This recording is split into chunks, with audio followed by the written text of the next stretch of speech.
ብፁዕ አቡነ ማትያስ ታመዋል። አደጋ ደርሶባቸዋል። ኑና አብረን ወንድ እኔ ፊት ለፊት ማራም እኔ ያለው ወንድ ነኝ እኔ በርሶ ሀገረ ስብከት በመንግስት ታጣቂዎች መምህራን ሊቃውን ተገለው የለም። ሰላም ጤና ይስጥልን በየሰደውቃችሁልኝ በአዲስና ወቅታዊ መረጃ ተመልሼ መጣሁ። እዚህ ቪዲዮ የምንመለከተው እንግዲህ ብፁዕ አባታችን አቡነ ማትያስ ታመዋል አረጋግጠዋቸዋልና ምንድነው የሚለው ነገር አስመለክታችሁ ነው የሚሆነው። እንደዚሁም ደግሞ ብፁዕ አባታችን አቡነ አብርሃም ላይ ክስ ቀርቧልና እንመለከታለን። እሱ በየቦታው እንግዲህ የዩኒቨርሲቲ ተማሪዎች ድምጽ ያሰሙ ይገኛልና ወደ ተፈጠረ የሚገኝ የሚለው ነገር የምንመለከተው ነው የሚሆነው። ላይክ እና ሼር ማድረጋችሁን እንዳትረሱ። ሰብስክራይብ ለምንድነው የማታደርጉት? አሁን ማርኩ። እስቲ መጀመሪያ የተማሪዎች ተቃውሞ ምንድነው የሚለው ነገር አጠር አድርገን እንመልከት እስቲ።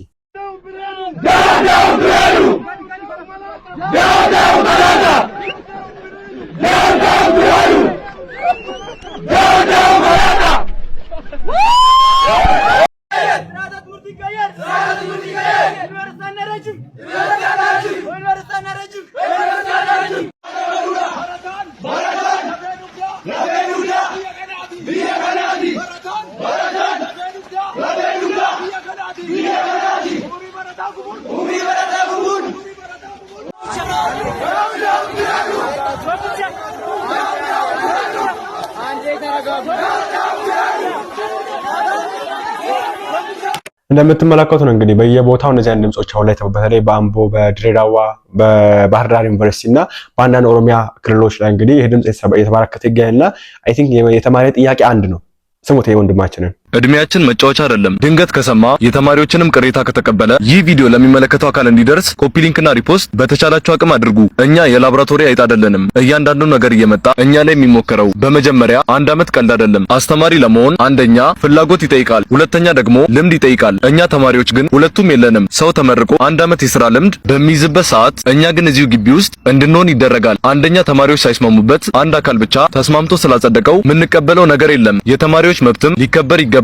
ወይ የምንማርበት አመት ተቀንሶ በማስተማር ውስጥ ይካተትልን ወይም ይሄ ነገር እስከ መጨረሻው አይኑር። 8 አመት ነው። አንድ ሪሚዲያል ይጨመርበታል፣ አንድ ደግሞ የአገልግሎቱ ይጨመርበታል። 10 አመት ካምፓስ ውስጥ አሳልፎ የ17 አመት ትምህርት ከዛ በፊት ተምሯል። 27 አመት ሰው ተምሮ እንዴት ይኖራል? እንዴት ነው ነገ ስራ ወጥቶ የሚሰራው? ካረጀ በኋላ ነው ሀገሩን የሚያገለግለው?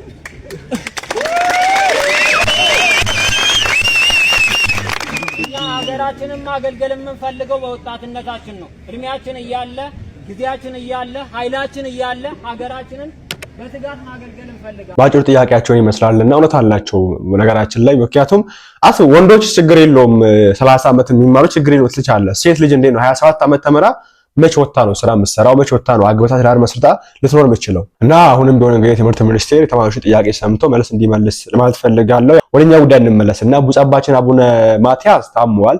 ምንድነው የተፈጠረው ነገር እስቲ እንመልከትና ወደ ብፁዕ አቡነ አብርሃም ጉዳይ እንሄዳለን። ብፁዕ አቡነ ማትያስ ታመዋል።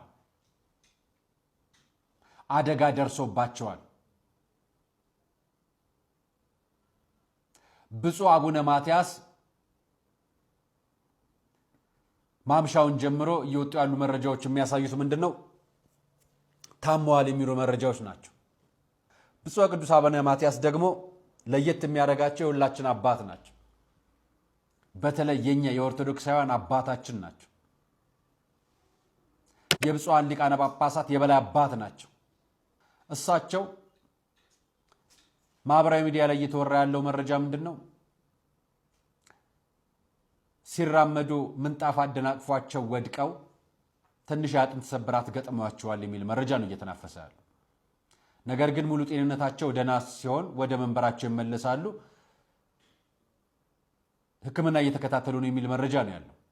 እና ኦርቶዶክሳውያን ለብፁዕ አባታችን ሁላችሁም ጸሎታችሁን እንድታደርጉ በዚህ አጋጣሚ ጥሬን አስተላልፋለሁ። አባታችን ከታመሙበት አገግመው ቀና ብለው ጠንከር ብለው እንደ ቀድሞ አባትነቱ ቀና እንደሚያደርጉን እናምናለንና እኔም ይሄን ማለት ፈልጋለሁና ጸሎት እናደርግላቸው። ብፁዕ አባታችን አቡነ ማትያስ ያው እንግዲህ የኛ ጸሎት እንጂ ለሳቸው ቢጠቅማቸውም ባይጠቅማቸውም ኤኒዌይስ ጸሎት እናደርግላቸው እናስባቸው በያለን ቦታ ማለት ፈልጋለሁ። ከዛ ውጪ የኦርቶዶክሳውያን እስር ቀጥሏል። እስቲ ወደ ብፁዕ አቡነ አብርሃም ከያችን በፊት የኦርቶዶክሳውያን ቅጥር የኦርቶዶክሳውያን እስር ሰምተን እንመለስ። ሰላም ጤና ይስጥልኝ። ለሁለት መረጃ ተመልሼ መጥቻለሁኝ። አንደኛው ዮሴፍ ወንድማችን ዲያቆን ዮሴፍ ፍስሐ እንግዲህ በቤተክርስቲያን መረጃ እንደምናውቀው በጣም ብዙ ሲዘግብልን ሲናገር ሲጮህ የነበረ ወንድማችን ነው። እንግዲህ አድራሻው አሁን ላይ ባልታወቁ ሰዎች እንደተወሰዱ እየተነገረ ነው ያለው። በተቻለ መጠን እንግዲህ ያለበት የምታውቁ ሰዎች ብትጠቁሙ ደስ ይለናል። ሁለተኛው እንግዲህ ይህች እናት ነች።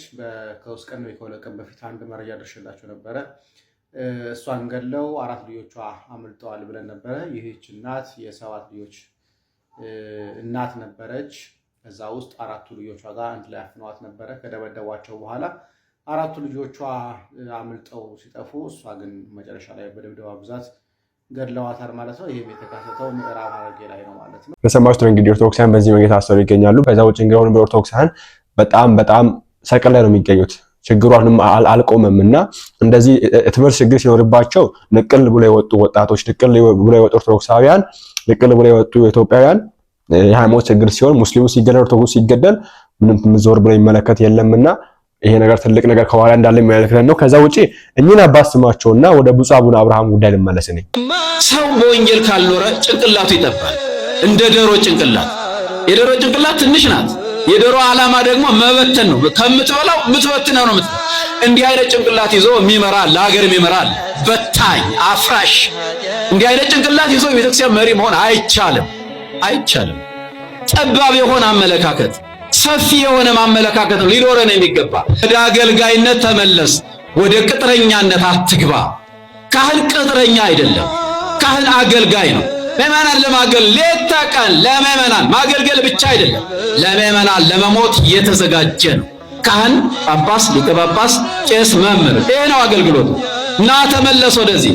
የንጉሥ አገልጋይ አትሁን፣ የካድሪ አገልጋይ አትሁን። ልንገራችሁ ሁለት ማሊያ አትልበሱ፣ አይጠቅምም። ይሄ ሽር ጉድ የሚለው ነገ ይጠፋል።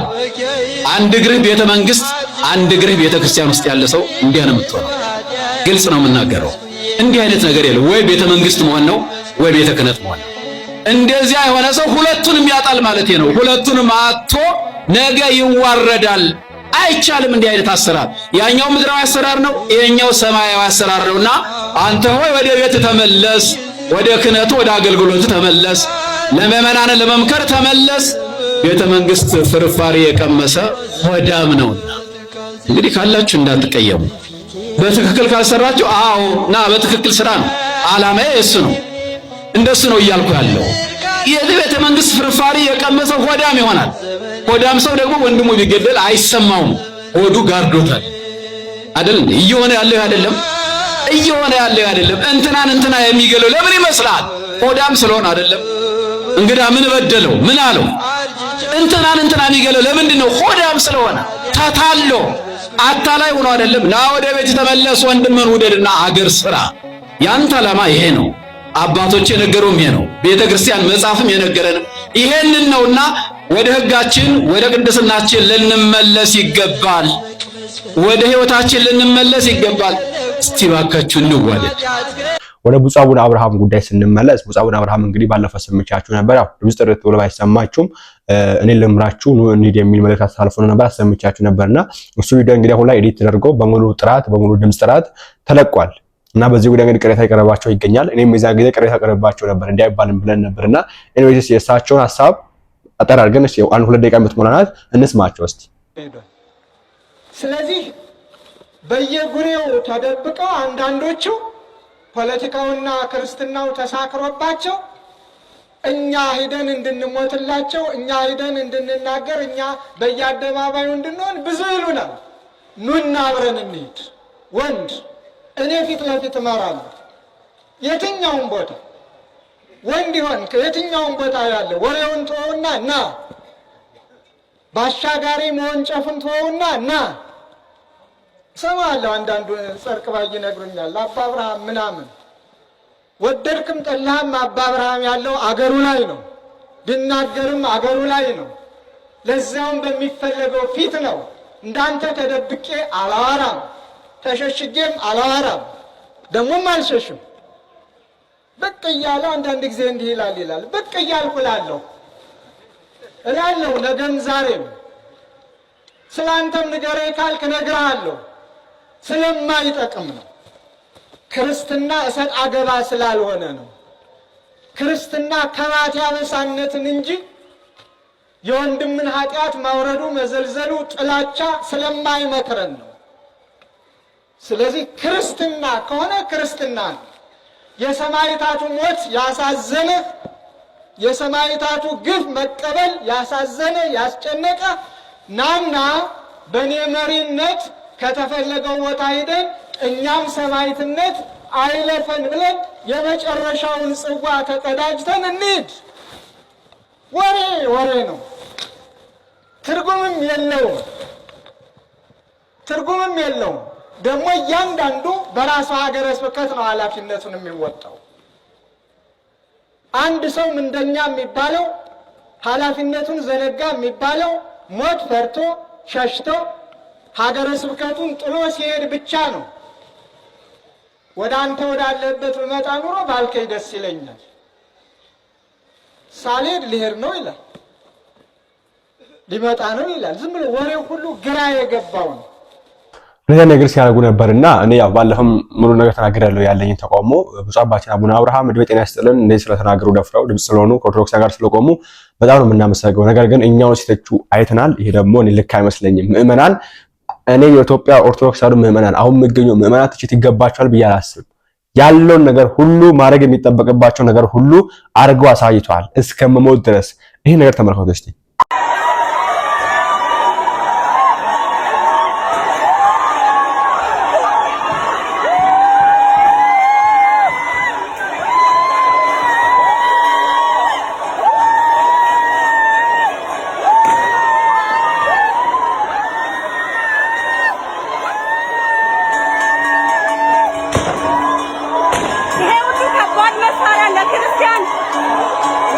ይሄ እኮ ጳጳስ ይመራ አልነበረም እኮ ህዝብ።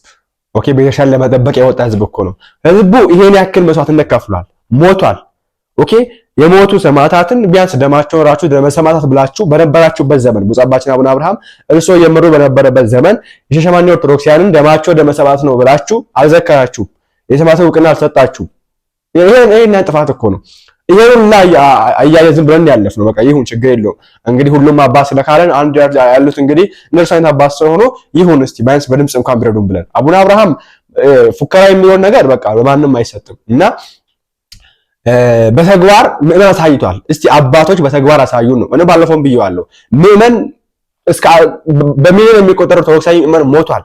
በተለይ በዚህ 30 ዓመት ውስጥ በሚሊዮን የሚቆጠሩ ኦርቶዶክሳዊ ሞቷል። ለቤተክርስቲያኑ ብሎ ለሃይማኖቱ ብሎ እስቲ አንድ የሞተ ጳጳስ አምጡ እስቲ ለሃይማኖቱ ብሎ የለም። ይሄ ባለበት ሁኔታ እኛም ብቻ ሞት የምትሉ እናንተ ተወሽቃችሁ አልተደበቅንም አልተወሸግንም እንዴ? ብንወሸጋ እናገርም ነበር እኮ እናንተ በታሰሩ ድምጽ የሚሆን ምዕመን አላችሁ፣ የሁላ ህዝብ አላችሁ። እኛ ብንታሰርኩም ማንም ጭራሽ ፍረዱባቸው ነው የምትሉት። አሁን እንግዲህ ቅድም ወንድማችን ያሳሰረው ማን ነው? አባቶች ናቸው። አባቶች ናቸው ወንድማችን ያሳሰሩት እና ይሄ ባለበት ሁኔታ መጥቶም ምዕመንን መውቀስ ትክክል አይመስለኝም። ባለፈው ብያቸው ለሐሳቤን ከአቡነ አብርሃም ንግግር እኔ በጣም ደስ ያለኝ ነገር ቢኖር ተገራጭ ሙሉ ትክክል ነው። ደስ ያለኝ ነገር ቢኖር እኔ ያልተቀበልኩት ፐርሰናሊ ያልተቀበልኩት ንግግር ቢኖር ይሄ እኔ ልምራችሁ እናንተ ተደብቃችሁ እንትን ያረጋችሁ ነው። እኛ እናውራ እናንተን ሞት ነው። እኛ እያወራን ሞተን እናሳያለን። ችግር የለውም። እያወራን ምን ሞት አለኛ እያወራን ብቻ ኮረልን የሚያደርገው መሞቻ ወራተኛም የሞተን እኮ ነው የምንገኝ። ኦኬ ምዕመን በዚህ መንገድ ሰማዕት ሆኖ ሞቶ ቤተክርስቲያን አስከብሮ የእናንተ ስልጣን የእናንተ ወንበር አስጠብቆ አሳይቷል። ከዚህ በላይ ምን ያርክ? ከዚህ በላይ ምን ያርክ? ከለዚህም ምን እኮ እንደው አሁን ዋጋ መክፈል ያለባችሁ እናንተ እኮ ናችሁ። ምዕመን ከሱ የሚጠበቀውን ሙሉ አድርጓል። ምንም ያልቀረ ምዕመን ጋር ለመናገር የቀረው ማጋ ነው አባቶች ጋር ነው። ከአባቶች ጋር ነው። ፈሪ አባቶች አልኩ ላይ የምናውቀው እንደና አባ ሕፃን ያሉ ባለፈው አንስቻቸዋል። እንደና አባ ሕፃን ያሉ እኔ ሞታለሁ ስዕሏ ከሚቀርላሉና ጧት ተነስተው መጥተው ደግሞ እዛው ሚዲያ ላይ እኔ እንደዚህ ላልፈልግ አይደለም ይቅርታ አድርጉልኝ ምናምን ነገር ብሎ እንዴ ሞተን የሚፈሩ እስርን እንደዚህ የሚፈሩ ዛቻና ማስፈራሪያ እንደዚህ የሚፈሩ አባቶች ናቸው ያሉት። ስለዚህ የቀረው ነገር ቢኖር ከእናንተ የቀረው እንጂ ከምዕመን ምንም የቀረ ነገር የለም። በተግባር አድርጎ የሚያሳይ አባቶች አሉ ወይ? ኦፍ ኮርስ አሉ። እንደነበቀሮች ያሉ አሉ። አቡነ አብርሃም ግን ብዙ ጊዜ በነገራቸው ነው የምናውቃቸው እንጂ በተግባር ሄደው እዛች እኔ እስቲ እንመልከት እስቲ ወንድማችን ነጋሪ ስሙት። ብፁዕ አቡነ አብርሃም አንድ ንግግር ተናግረዋል። ውጭ ሆናችሁ በለው አይደለም መባል ያለበት። ያው በለውን የሚፈልጉ ሰዎች አሉ። ለራሳቸው መንገድ ለፖለቲካ አካሄድ ምናምን የራሳቸው መንገድ ስለሆነ እዛ ውስጥ አንገባም። ግን በየትኛው መንገድ ይሁን ድምጻችንን ስላሰሙ ደግሞ እናመሰግናለን። ከዛ ሂደት ጋር ተያይዞ የቤተ ክርስቲያን ጥያቄ ሊመለስ የሚችለው በቤተ ክርስቲያን ነው እንጂ በሌላ ጉዳይ አይደለም። ውጭ ሆኖ ብቻ ወይም ደግሞ ዳር ቆሞ ሳይሆን ልብ ካለ አርሲ እንሂድ፣ እኔ እቀድማለሁ፣ አብራችሁኝ ተከተሉ። እንዲህ አይነት ቆራጥ አባት ስላለን በጣም ደስ ይለኛል።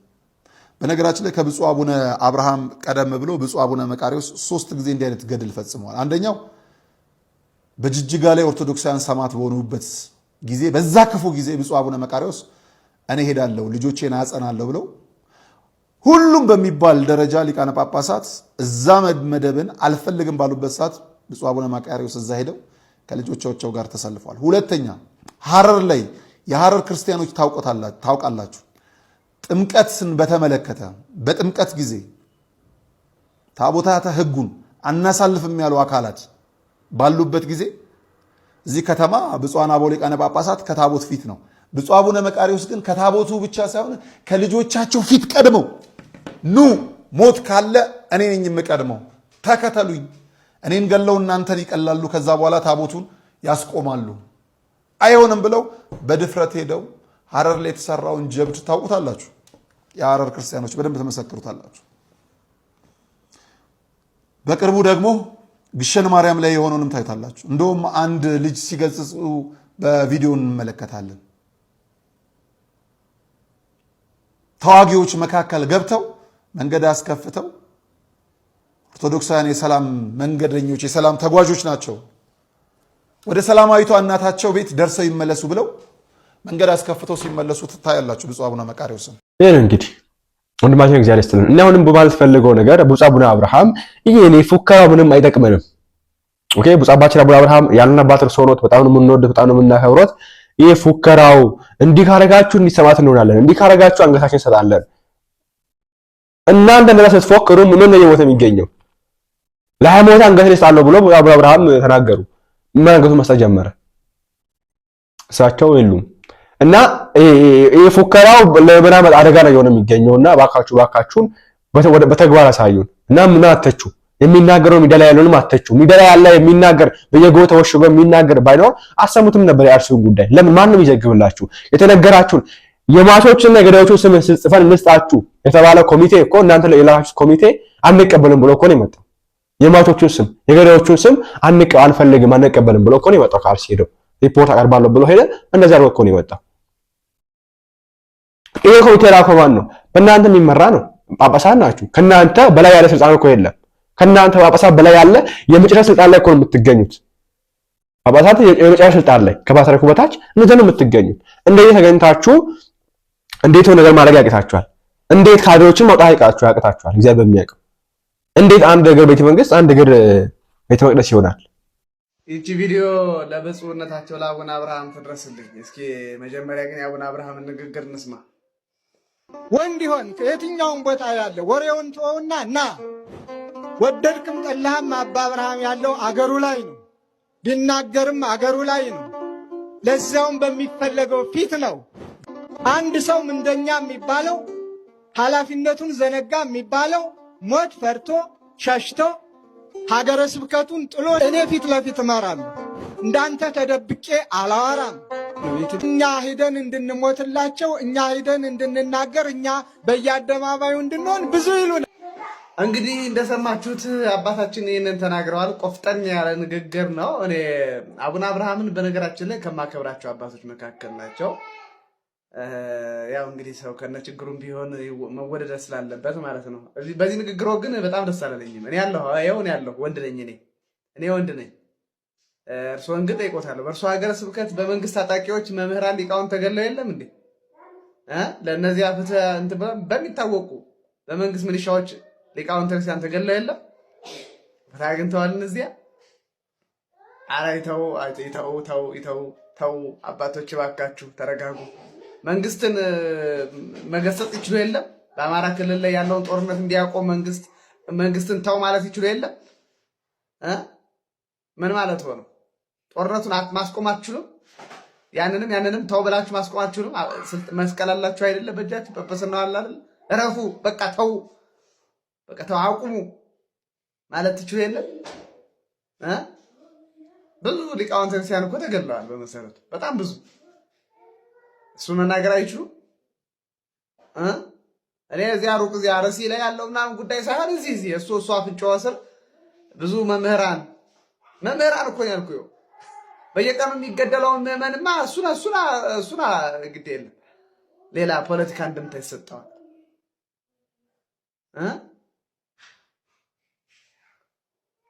ለማንኛውም ግን ጥሩ ዳኛ ፈራጅ እግዚአብሔር አለ። እግዚአብሔር ይፈርዳል ሁሉ እንግዲህ ኦኬ። በነገራችን ላይ ብፁዕ አቡነ አብርሃም ሀገረ ስብከት እዚሁ ነው የሚናገሩ አባት ስለሆኑ ከመደም ጎን ስለሚቆሙ ነው እንጂ በሳቸው ሀገረ ስብከት የሚሰራው ነገር ብታውቁ እኔ አላውቅም። እንዴት እሱ ነገር ማስቆም ያቅታቸው ትላላችሁ? የቅባት እምነት የሚባለው ማንም የሚመረመው ስንመለከት ወንድማች ዘመድኩን ያወጣው ነገር አለ፣ እሱን ያስመለከታችኋለሁ። ግን በጣም ከባድ ነገር ነው ያለውና ፕሊዝ ይሄን ነገር ቢያንስ ምዕመንን በመጉዳት ምዕመንን በመውቀስ ሳይሆን እዛ ራሳችሁ የተቆቃቀሳችሁ ኑ እንዋቀስ አይደለም እግዚአብሔር ራሱ ኑ እንዋቀስ ብላችሁ ራሳችሁ ተወቃቀሱ። እስቲ ጳጳሳት ኑ እንዋቀስ አይደለም እናንተ ጳጳሳት አይደለም እናንተ በተለይ የምትገኙ ሰዎች አባቶች ራሱ እግዚአብሔር ኑ እንዋቀስ ይላል እኮ ኑ እንዋቀስ። ስለዚህ ተዋቀሱ እስቲ ኑ እንዋቀስ በሉና በዛ ርዕስ ራሱ ስብሰባ አዘጋጅተው ተዋቀሱ እስቲ መጀመሪያ ምን ከመውቀስ በፊት ማለት ነውና ዘመድኩን ደግሞ እንግዲህ አቡነ አብርሃምን እንደዛ ወቅሷቸዋል። በዚህ በቅባት እምነትና በተወገዘው በዮሐንስ ገድል ምክንያት እስቲ ምን ያለ የሚገበረው እንመልከት። ይሄ አደጋ ከደረሰ በኋላ መጮህ ድምጽ መስጠት ያለባቸው ማን ናቸው? ጳጳሳቱ። እነማን ናቸው? ጳጳሳት እና አቡነ አብርሃም ድምጽ ማሰማት አለባቸው። ዓለም እንዲያውቀው ህዝብ እንዲያውቀው ማድረግ አለባቸው። እነሱ ዝም የለም ይታማሉ። ቅባቶች ናቸው። የኢትዮጵያን ቤተክርስቲያን ሊያፈርሱ የተቀመጡ ናቸው። እንደውም አሁን ብፁዕ አቡነ አብርሃም አሜሪካን ሀገር ሌላ አጀንዳ ፈጥረው ቤተክርስቲያን ለሁለት እየተከፈለ ነው፣ የግል ቤተክርስቲያን ከፍተዋል፣ ምዕመናን ለሁለት ተከፍለዋል። ተመልከቱ። ባህር ዳር ተቀምጠው አሜሪካ እኔ ሰነዱ ደርሶኛል፣ ውዝግባቸው ደርሶኛል፣ ብጥብጣቸው ደርሶኛል። በሀገራቸው ለሚያልቁት ሊቃውንት ግን ዝም ነው የሚሉት። ይቅርታ ክስ እየመጣ ነው። ቲክቶኮች ክስ እየመጣ ነው። እናንተ ታብታብ ኮፒ ሊንክ ሼሩን የራሳችሁ ጉዳይ ነው። እኔ መልስ ሰጥቻለሁ። ይህም በደንብ ወቁ።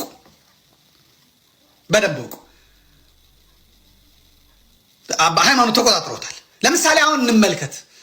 የገድለ ዮሐንስ የሚባል አለ፣ በሰፊው መጣበታለሁ እኔ ራሴ። ገድለ ዮሐንስ የሚባል መጽሐፍ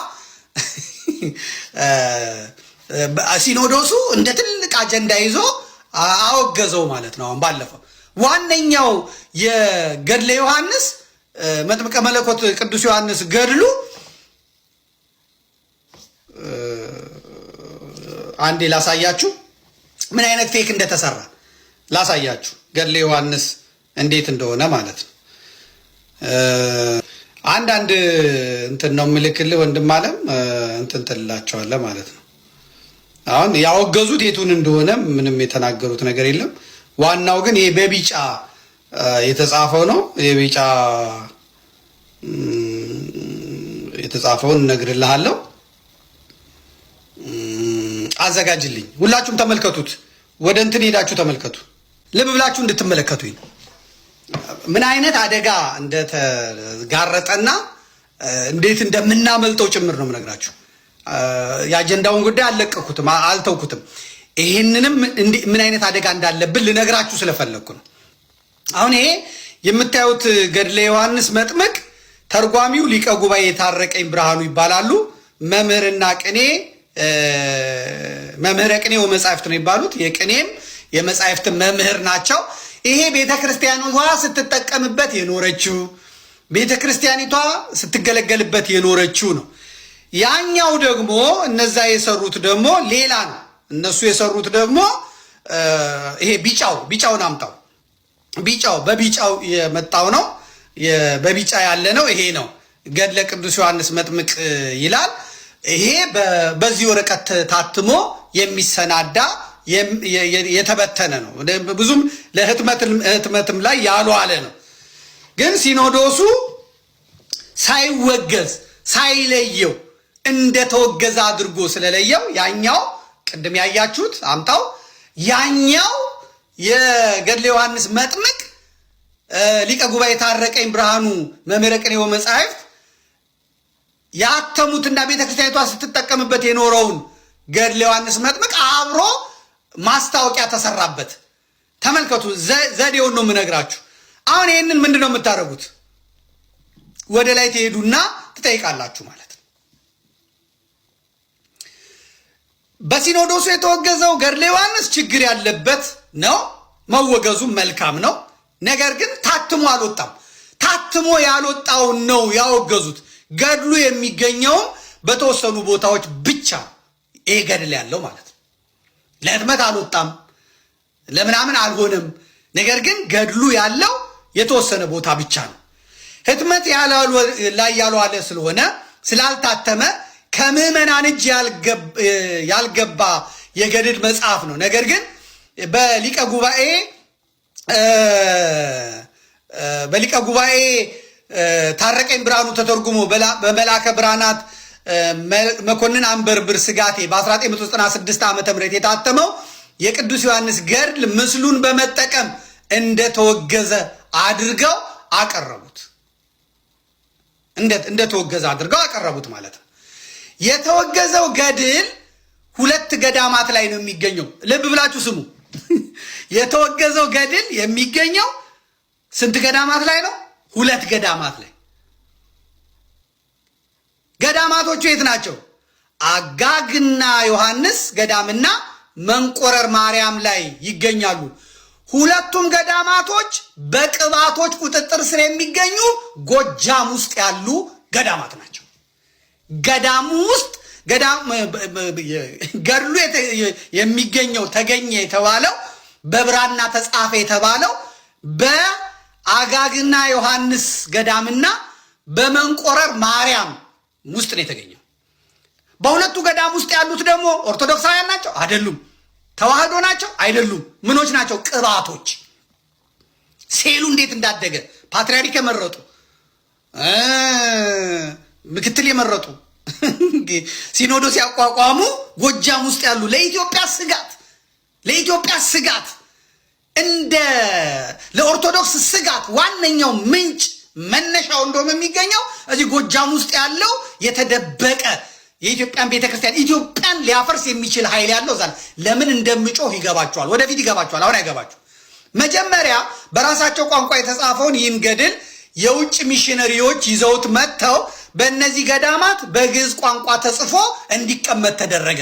ሚሽነሪዎቹ መጡ።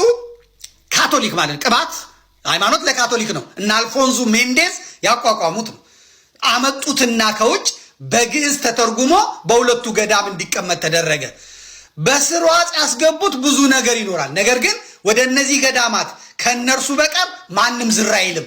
ኦርቶዶክሳዊ የሆነ የተዋህዶ ሰው የሆነ ሊቅ የሆነ ወደ እነዚህ ገዳም ገብቶ መጽሐፍቱን ልመርምር መጽሐፍቱን ልይ ቢል ቅባቶቹ አይፈቅዱም። ማንም አያደርሳቸው። ደፍረን ነው መነጋገር ያለብን። ደፍረን የማይነካውን እነካለው። ደፍረት እነጋገራለህ። ትመጣለህ። የአሩሲ መታረድ ምናምን ከዛ የባሰ ፈንጂ ነው የኢትዮጵያ ቤተክርስቲያን የሚጠብቃት ማለት ነው። ጎጃም ውስጥ የሚጠብቃት ከባድ ፈተና ነው። ከባድ ፈተና ጠብቁ። ከዚያም የደብረ ሊባኖስ ገዳም መነኮሳት ገድሉን ከአጋግና ዮሐንስ ገልብጠው አምጥተው ተመልከቱ። ከአጋግና እንግዲህ አሁን ቅባቶቹ እዛ አጋግና አሉ። ከዛ ደብረ ሊባኖስ መጡ፣ ቦታ ያዙ። ይሄ እንግዲህ ልክ እንደ አርሴናል እንደ ምንድን ነው እነዚህ እንደነ ባርሴሎና እንደነ ማድሪድ የእግር ኳስ ክለቦች ከህፃንነታቸው ጀምሮ ያሳድጋሉ። በህፃናት ፕሮጀክት ያሳድጋሉ። ለታዳጊዎች ይጫወታሉ፣ ለወጣቶች ይጫወታሉ፣ ለቢ ቡድን ይጫወታሉ። ከዛ ተመርጠው ለኤ ቡድን ይመጣሉ ማለት ነው። ስለዚህ ቅባቶቹም የሚሰሩት ይሄንን ነው። መጀመሪያ እዛ ውስጥ ያሳድጋሉ፣ ለወጣቱ ያሸንፋሉ። ከዛ በኋላ የገዳማቱን የአድባራቱን ቁልፍ ቦታዎች ይይዛሉ። ጳጳስ ሆነው ይቀመጣሉ። አለቀ። ሌላ ነገር የለው። ከዛ ደብረ ሊባኖስም ከገቡ በኋላ መነኩሴ ናቸው። መነኩሴ አገሩ አይጠየቅም። መነኩሴ ምኑ አይጠየቅም። በውስጣቸው መርዛቸውን እንዲያዙ ይቀመጣሉ። ከዛ አምጥተው የት ያደርጋሉ? ደብረ ሊባኖስ ይቀመጡና ከአጋግና ዮሐንስ አምጥተው ደብረ ሊባኖስ ያስቀምጣሉ። አባ ፍቅረ ሚካኤል ተቀብለው ብራናውን ወደ ሶፍት ኮፒ ቀይረው መልሰው ወደ ደብረ ሊባኖስ ይልኩታል ማለት ነው። ከዚያ ውጪ ገድሉ በየቦታው አልተባዛም፣ አልተሰራጨም፣ ገበያ ላይ አልዋለም። ገድሉ ወደሚገኝባቸው ገዳማት መመሪያ ሰጥቶ እንዲሰበሰቡና እንዲወገዱ ወይም ሌላ እርምጃ እንዲወሰድበት ማድረግ ሲኖዶሱ ይቀለው ነበር። 2 ገዳም ነው ያለው፣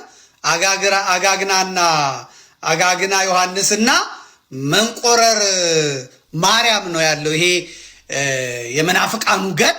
ስለዚህ በብራና የተጻፈ ነው። እሱን አምጥቶ እሱን ማስወገድ ሲቻል ያንን ማድረግ አልፈለጉም። ከዚያ የደብረ ሊባኖስ ገዳም መነኮሳት ገድሉን ከአጋግና አምጥቶ ለአባ ፍቅረ ዮሐንስ ይሰጣሉ። አባ ፍቅረ ዮሐንስ ያሉት ጀርመን የነበሩ ሰው ናቸው።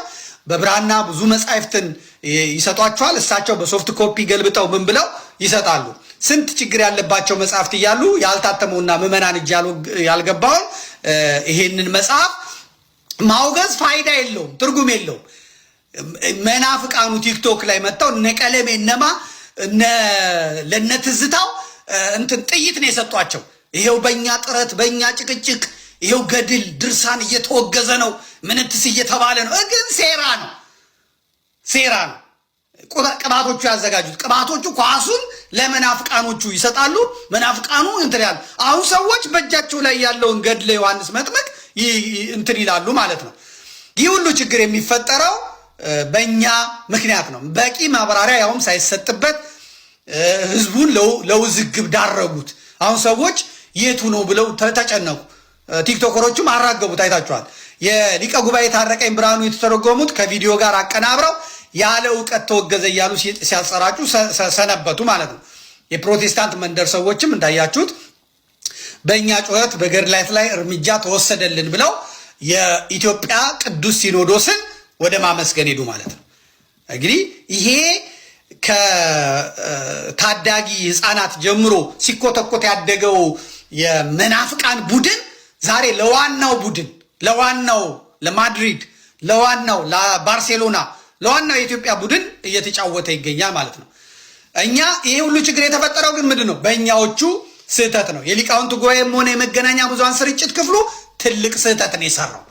እነሱ ሆን ብለው ነው የሰሩት። የእኛዎቹ ደግሞ እነሱን ተከትለው አራገቡት። የትኛው ዮሐንስ ገድል ነው? ማን ያሳተመው? መቼ ነው የታተመው? ያስወገዙትስ ውስጡ ያሉት ሐሳቦች ምንድን ናቸው? አዘጋጁ አሳታሚው በስም ተጠቅሰው የገድሉን ሽፋን በፎቶ እንዲታይ ለምን አላደረጉም? ዳንኤል ሰይፈ ሚካኤል የሲኖዶሱን ውሳኔ መጣ፣ አነበበ። ገድለ ዮሐንስ ተነቧል፣ እንደዚህ ሆኗል ምናምን ብሎ አለ። የትኛው? ይሄኛው ገድለ ዮሐንስ ግን ቤተክርስቲያን የምትጠቀምበት ነው፣ አገልግሎት ላይ ያለ ነው። የተወገዘው ይሄኛው ነው። በቢጫ የታተመ በሶፍት ኮፒ የታተመ ለነሱ የደረሳቸውና ደብረ ሊባኖስ ያለው አለቀ። እሱን ሰብስበን ወስደናል ማለት ሲገባው፣ ይሄን እንደዚህ ማሳየት ሲገባው ሲኖዶሱ ይሄንን ለማድረግ አልፈለገም። በሲኖዶሱ መግለጫም ሆነ በዜናዎች ላይ ይህ ጉዳይ በግልጽ ባለመነገሩ ምንም የማይመለከታቸው ታላቁ ሊቅ ከ40 በላይ መጽሐፍትን የተረጎሙት ታላቁ ሊቅ ሊቀ ጉባኤ ታረቀኝ ብርሃኑ እርሳቸው ያሳተሙት ዮሐንስ ገድል እንደተወገዘ ተደርጎ ተወራ። እርሳቸውም ክስ ሊመሰርቱ እንደሆነ ሰምተናል። ምን ማለት ነው ብለው ማለት ነው። በገድላትና ድርሳናት ጉዳይ ላይ ብዙ እየተሰረ ያለ ሴራ አለ ይላሉ መናፍቃን። የበኩር ልጆቻቸው ተሐድሶቹ ገድላናትን ድርሳናት ላይ ያላቸውን ትልቅ አጀንዳ ይዘው ወደ ቤተ ክህነቱ ዘው ብለው እንደገቡና ቅጥረኛ የቤተ ክህነት ሰዎችን መልምለው እንደያዙ በብዙ መረጃዎች አሉ። የህንድ ቤተ ክርስቲያን የገጠማት ፈተና፣ የአርመን ቤተ ክርስቲያን የገጠማት ፈተና፣ አሁን የኢትዮጵያ ቤተ ክርስቲያን ተራዋ ደርሶ ሊገጥማት ነው ማለት ነው። የህንድ ቤተ ክርስቲያን የገጠማት ነው። የመናፍቃኑ የቤተ ክርስቲያኒቷን ከተቆጣጠሩ በኋላ መጀመሪያ ያደረጉት ገድላቱ ላይ፣ ድርሳናቱ ላይ፣ ቅዳሴው ላይ በስሯጽ እየፋቁ እየጻፉ እንዲህ ይባላል እንዴ እንደዚህ ይደረጋል እንዴ ብለው ክርክር በማምጣት ቤተክርስቲያኒቷን አንገቷን እንድትደፋ ምዕመናን ሃይማኖታቸውን እንዲለቁና እንዲተዉ ነው ያደረጉት። ይሄን ደግሞ አሁን ተሳክቶላቸዋል። በኢትዮጵያ ቤተክርስቲያን ሰተት ብለው ገብተዋል። ቦታቸውን ይዘዋል። አሁን በተለይ ተመልከቱ፣ ቤተክርስቲያኒቷ ወጣ መግለጫ አትሰጥም። ኦሮሞዎቹ ተናግረዋል። ራእየ ማርያም ላይ ጋላ ሻንቅላ ምንትስ ምናምን ብሎ ይሳደባል ብለው ያሳተሙት የኦሮሞ ታጋዮች ናቸው። በ1960ዎቹ ዓመተ ምህረት የኢትዮጵያ ቤተክርስቲያንን ዝቅ ለማድረግ እነሱ አሳትመው አሰናቹት። ብዙ የኦሮሞ ኦርቶዶክሳውያን እየተሰደብን እንዴት ኦርቶዶክስ እንሆናለን ብለው የኦርቶዶክስ ቤተክርስቲያን ተቃዋሚ ሆኑ። ቤተክርስቲያኒቷ ደግሞ ይሄ እኔ አይደለም፣ ይሄ ከሶሪያ የመጣ ትርጉም ነው፣ የግዕዙ መጽሐፍ ይሄው አይልም፣ ይሄን ያሳተመው ጠላት ነው፣ ይሄ በእኔ ቤት አልታተመም፣ ሲኖዶሱ አያውቀውም ብሎ መግለጫ እንደመስጠት እላይ ያሉት አፋቸውን ጥርቅም አደረጉ። እታች ያሉት ምዕመናን ፖለቲከኞቹ ጋቷቸው። የኢትዮጵያ ቤተክርስቲያን የሚናገርላት ጠፍቶ የሚበላት የሚሾምባት የሚሰለጥንባት እንጂ የሚናገርላት ጠፍቶ ብዙ ልጆቿን እንድታጣ ተደረገ። ዛሬ እስላሞቹ ዛሬ ጴንጤዎቹ የሚሳደቡት ይሄንን ይዘው ነው ማለት ነው። ከአንድ ከሶሪያ ከአንድ ከአንጾኪያ የተተረጎመ መጽሐፍ ስለ ሽናሻ፣ ስለ ጋላ፣ ስለ ቡዳ፣ ስለ የት ያቅላል? ይሄንን ያደረጉት ቤተክርስቲያኒቷን ዝቅ ኢትዮጵያን ዝቅ አድርገው የእነሱን የፖለቲካ ፍላጎት ለመጫን ያደረጉ ናቸው። አሁን ዛሬ የት ነው የሚታተመው የጸሎት መጽሐፍ? በየመንደሩ በየማተሚያ ቤቱ። ማን ነው የሚያሳትመው? አይታወቅም። እውነታው እንግዲህ ይሄ ነው እና ይሄ ነገር መሪያችን ላይ እውነትን እያወራ ካልሄድ በስተቀር አንዱን አባት በቃ ከነ ጥፋቱ ተሸክመነው እንሂድ አንንገረው የተባለ ቢሆን ከሆነ አይሆንምና እንዲሁ አባቶቻችን እቺ ነገር ብትመለከቷት ለማይረባ ነገር ስንት ምዕመናን የተፈጨፈ እያለ ስንት ጦር ሀገራችን ላይ እያለ የሆነ መጽሐፍን ይዘው ገና ያልወጣ መጽሐፍ ነው ያልታተመ መጽሐፍ ገና ይዘው ስለሱ አጀንዳ አድርገው ማውራት በራሱ ወይ ትልቅ ንንጃ አጀንዳታችሁ የሆነ እግዚአብሔር ወቀው ኢንዌስ እና ራሳችሁን አስቀምጡበት። ቪዲዮአችንም ይሄን ሰበር አይሆን ተማራችሁበት አዲስ መረጃ እንዳገኛችሁ ታጠራጥርም። በቀጣይ በአዲስ ቪዲዮ እንመለሳለን። ላይክ እና ሼር ማግኘት ያረሳ ቸካውልን